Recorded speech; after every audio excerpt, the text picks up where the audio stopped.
My earliest memory of music, I'll never forget. My mother took me to Brooklyn, New York. They had an African Street Festival, and I was about 4 years old, and Noel Pointer was playing with a blue violin. It was just incredible watching him. It just seemed to be so cool and exciting to do. That's how I fell in love with the music. I went to Filarello H. LaGuardia High School of Music and Art and Performing Arts in New York City.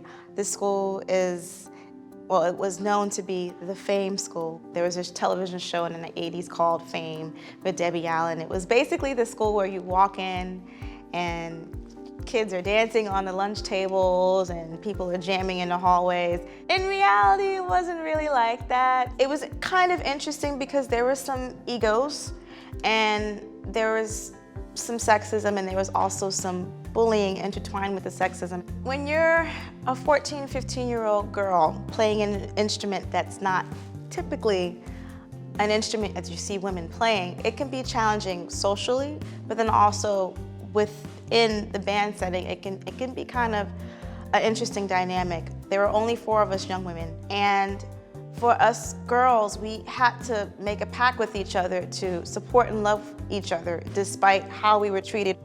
My top musical influences are Dexter Gordon and Sarah Vaughan. My first influence was Dexter Gordon. Dexter Gordon, to me, was one of the most incredible tenor saxophonists of all time. He was my biggest inspiration and role model, and he helped me develop that confidence that I needed so that whenever I was in those situations of maybe being the only girl, I knew that didn't even matter, because at the end of the day, what mattered was what was coming out of my instrument and whether or not I could stand on my own 2 feet and play. Sarah Vaughan, otherwise known as the Divine One, had a voice of silk.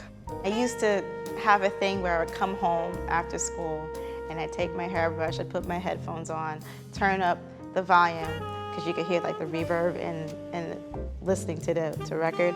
And I would pretend that I was in the concert hall like her singing. But she was one of my biggest influences and my hero, because she was not only a vocalist, she was also an instrumentalist. And I was just like, man, if I could just get a snippet of that kind of freedom and control and grace and sophistication with phrasing, that's it.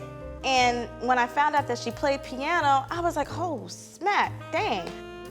She could do everything, and she looks like me. And she was my role model.